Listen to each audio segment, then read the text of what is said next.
Okay, tuloy-tuloy po ang balik-kalikasan na ikang ay nagtataguyod ng ating basic principle ng ating environmental concern sa magitan po ng ating filosofiya, kamalayan at kalinga sa kapwa at kapaligiran tungo sa kapayapaan at kaunlaran.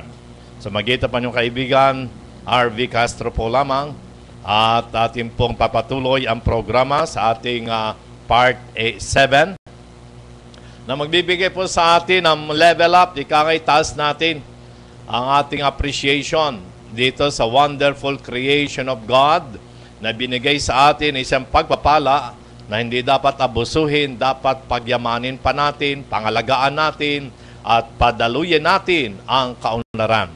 At bigyan po natin ang sarili natin ng pagkakataon na lumawig ang ating inspirasyon. Hindi lang po sa magitan ng pagbabasa ng Biblia, dagdagan po natin yan. Ano naman ang interpretasyon ng mga church fathers tungkol po sa environment? Naranasan ba nila ang mga siwa maging stewards of the Mother Earth nung kanilang kapanahunan? Ay, ating pong tunghayan sa isang presentation muli na atin ikangay kung makokopyan nyo, so mas the better, pero yan po naman ay nasa YouTube na, kaya pwede po nyong ikangay i-share yung ating mga concern. So, practically, ikangay ang government and private sector at mga civil society ay gumagawa ng practical consideration, mga project, mga programs para po sa stewardship. Na yan naman ay bilang tugon na rin sa kanilang responsibilidad bilang tumanggap ng a stewardship from the Creator. Tingnan naman natin yung mga sumampalataya sa Diyos na lumikha, paano nila na-experience sa maging stewards ng the Mother Earth noong kanilang kapanahunan. Ang batayan po natin ay ang mga witnesses ng Church Fathers sa magitan ng mga quotations. Ito ang ecological witness of the saints and Church Fathers. Ayon po kay Saint Clement of Rome na namuhay ng taon 37 AD hanggang 101. So yan ay kapanahonan pa ng Apostoles. Makita po natin yung kanyang quotation, ano ang ating aral na makikita sa maayos na nilikha.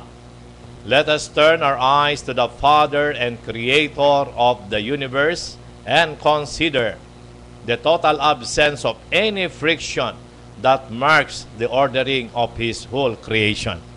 Napakaganda nga naman, kung bakit hindi nagbabanggaan ng mga planeta. Hindi nagsusugbagangay, naggegera mga stars. Walang Star Wars, maayos.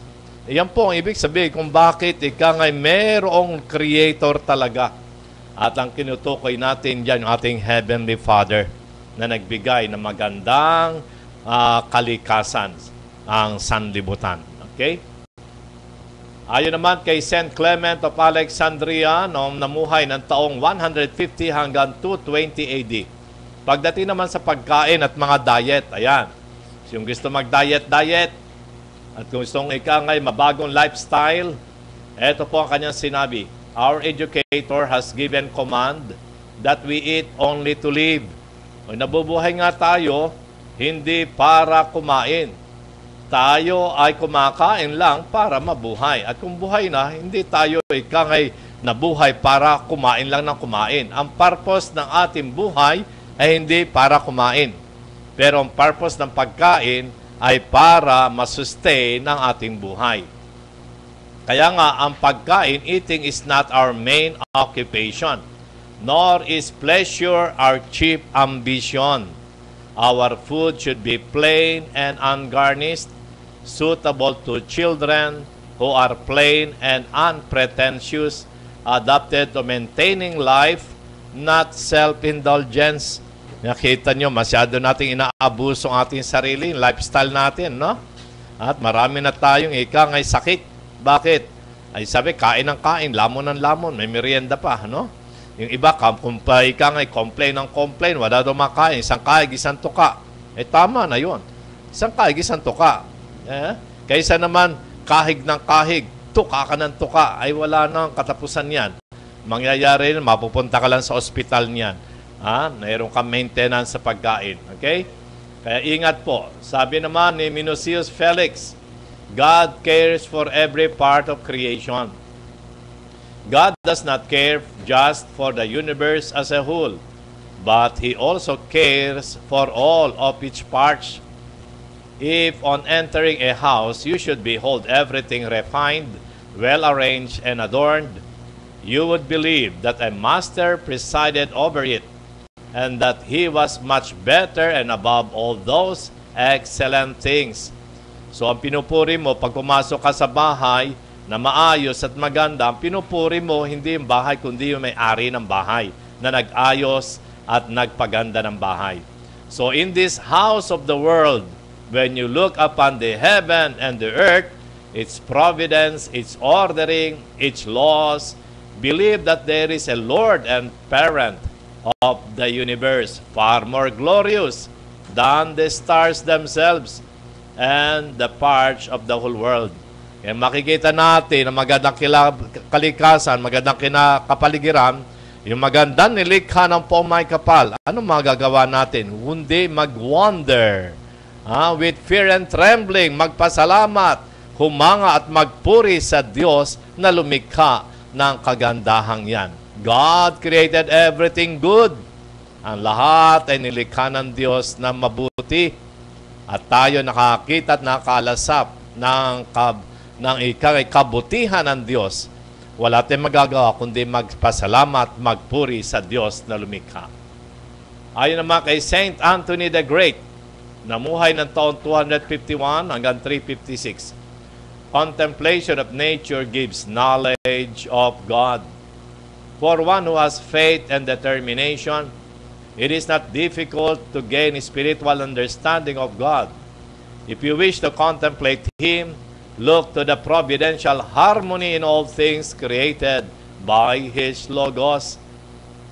Kung sino man ang may pananalig sa Diyos na lumikha, hindi mahirap na siya makaunawa na ito ay nilikha ng Diyos.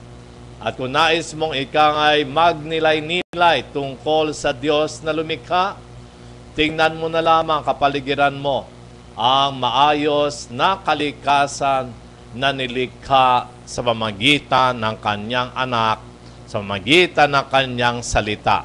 Ang salita ng Diyos, si Jesus Christ. Kaya napakaganda, no? Kaya mga Kristiyano, ganito po ang level up ng appreciation.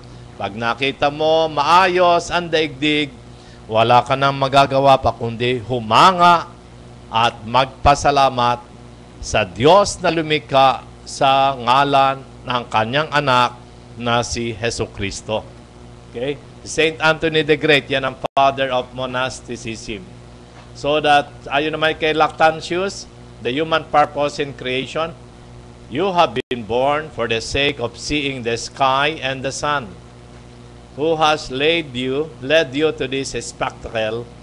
Or what does your vision confer to heaven and the nature of things? To be sure, it is that you may praise the immense and marvelous work. Confess then that God is the establisher of all things, who has brought you into this world as witness, as it were, and a praiser of His work so mighty. You believer, it is great to see the sky and the sun. Why therefore do you not thank Him who is the author of this benefit?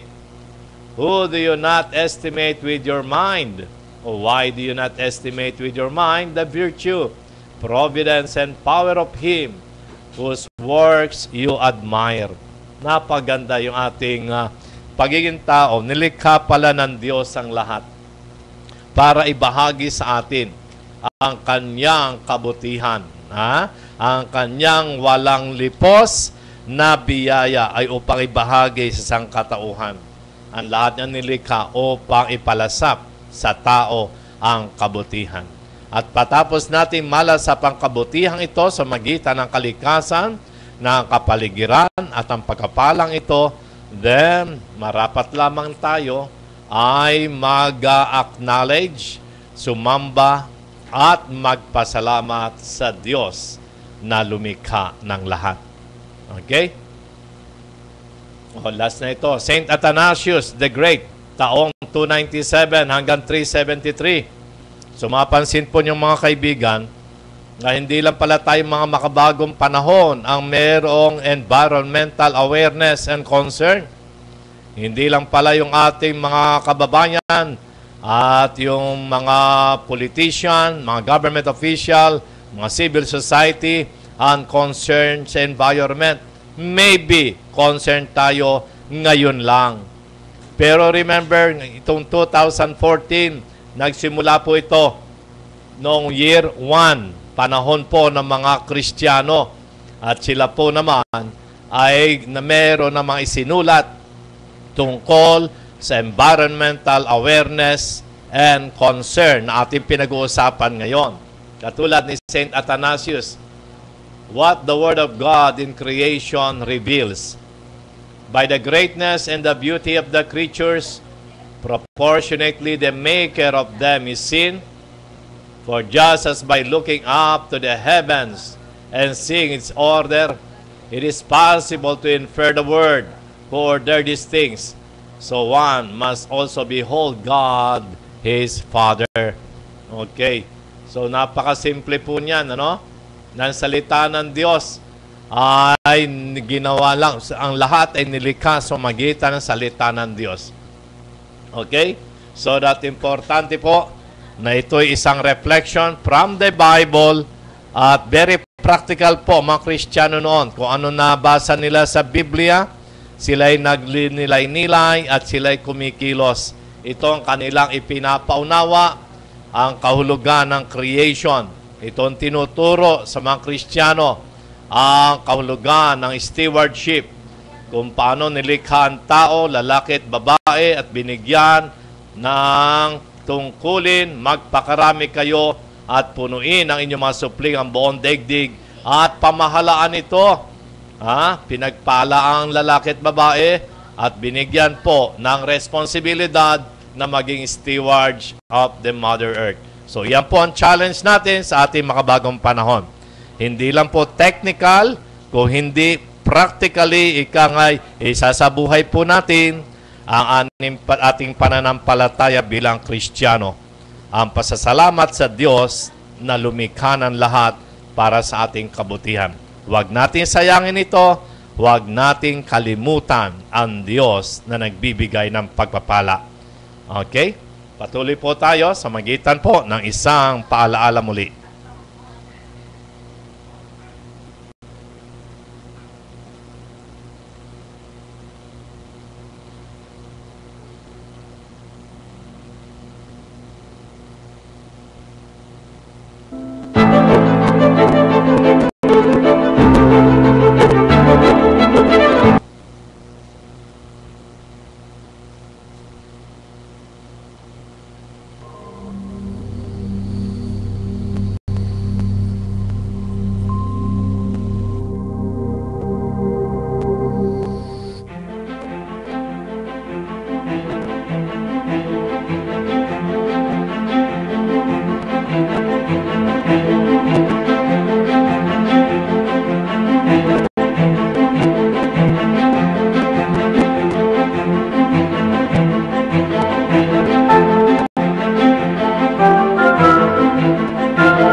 Okay, tuloy-tuloy po ang balik-kalikasan sa ating part 7. Na ngayon po naman, babagi ko sa inyo ang tungkol po sa pera at kayamanan. Paano po natin gagamitin ito? Sa una po, nang nilikha ng Diyos ang lalaki at babae, sila pinagpala at binigyan sila ng responsibilidad.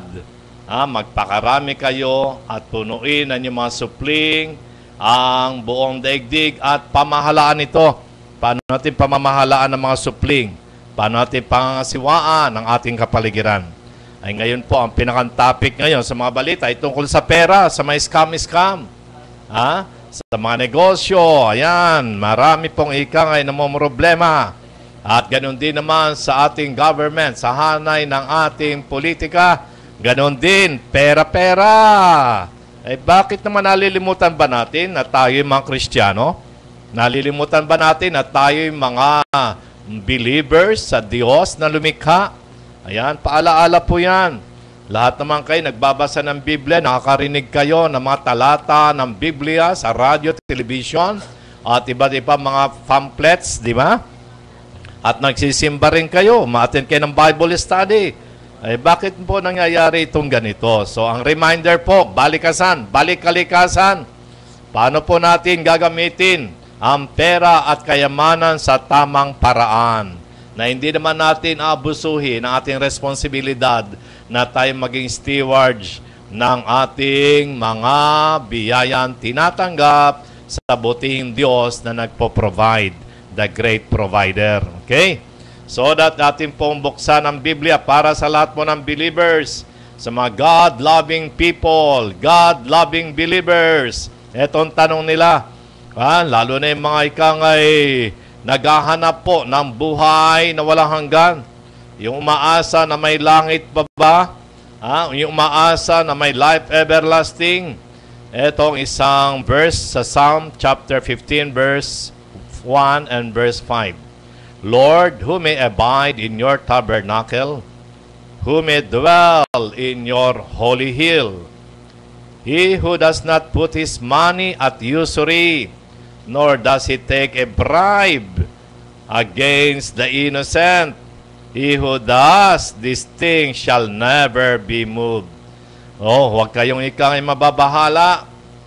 Kayong mga nananalig sa Diyos at tumatawag sa Diyos, kayo na naghahangad na ikangay manirahan sa kanyang banal na lungsod at maging templo o maging tabernakulo ng Diyos, anong dapat niyong gawin? Huwag kayong magtiwala na ang pera ninyo ay utangin sa 5-6 o ang pera niyo palaguin sa magitan ng 5-6 o kaya ang pera ninyo hindi dapat gamitin para ipangsuhol, yung bribery.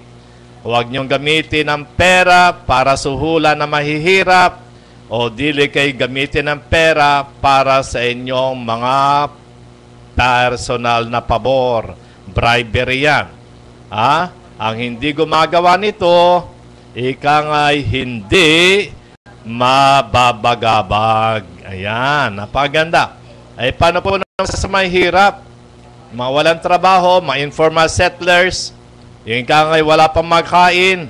Eto, ang paalaala, Mateo chapter 6 verse 33.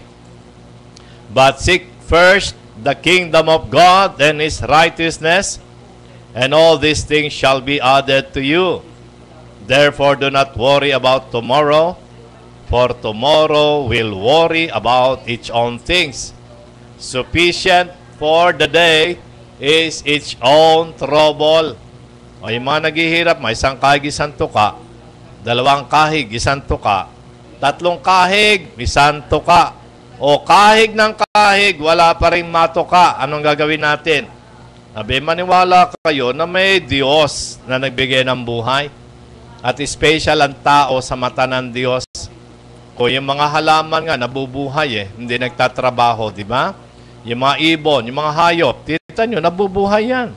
Kayo pa kayong mga tao na nilikha ay sa larawan at wangis ng Diyos. Ang kailangan lang ay yung focus na kayo bilang tao, tayo naniniwala sa Diyos, bagamat ay mahirap, ay ikay pagsumikapan muna nating hanapin ang kaharian ng Diyos. Kung may kaharian pala ng Diyos kung ang kaharian ng Diyos parang paraiso, at ang kanyang katuwiran, hanapin muna natin ang kaharian ng Diyos sa kanyang katuwiran. At ang lahat ng mga kinakailangan mo ay idaragdag sa iyo. Yan po importante. Kaya huwag na kayong ikangay mag-worry. Huwag na kayong mag-abala. Kung ano ang ikangay kakainin bukas. Kung ano pa ang ikangay kikitain bukas. Ayan mga iniisip yan ng mga negosyante na nawawalan na ng ikangay ng focus, ng isipan nila na ang Diyos nagbibigay ng pagkain ngayon, pagkain araw-araw. Yung pagtitiwala, importante po yan. Sapat na sa bawat araw ang kanyang mga problema. Huwag natin gagawa pa ng problema. Ito nga ating kahirapan ay binibigyan pa niya ng pagkakataon. At tinuturuan tayo, bakit naging mahirap? Ay kasi baka nalimutan natin na unahing hanapin. Hanapin ang pinakang una, priority natin, ang kingdom of God and His righteousness. Magtiwala po kayo at ang lahat ng kinakailangan nyo na dinadasal nyo sa Ama namin, bigyan po kami ngayon aming kakanin araw-araw. Ibibigay yan ng Diyos kung magtitiwala kayo. Kaya huwag po kayo matutukso na magnakaw, huwag kayo mag-iimbot, huwag kayo magsisinungaling, magsabi na kayo ng totoo, na kailan nalilimutan nyo ang Diyos na lumikha ng lahat at ang Diyos ang bibigay ng pagpapala. At itong pinapaunawan nyo, wala na kayong mapagkakatiwalaan pa kundi ang Diyos na lumikha sa inyo at nagmamahal sa inyo. Siya lagi ang una. Sa umaga pa lang ang Diyos ang pasalamatan. Sa gabi, humingi ng awa sa Diyos kung nagkulang o nagmalabi sa araw na yan. Sapat na po yun at hindi kayo pababayaan ng Diyos. Magtiwala kayo at kayo'y mahal ng Diyos. Importante, pahalagahan nyo ang buhay nyo sa araw na ito. Huwag nyong sisirain ang buhay nyo sa bawat araw. Okay? Para naman sa mayayaman, ito na.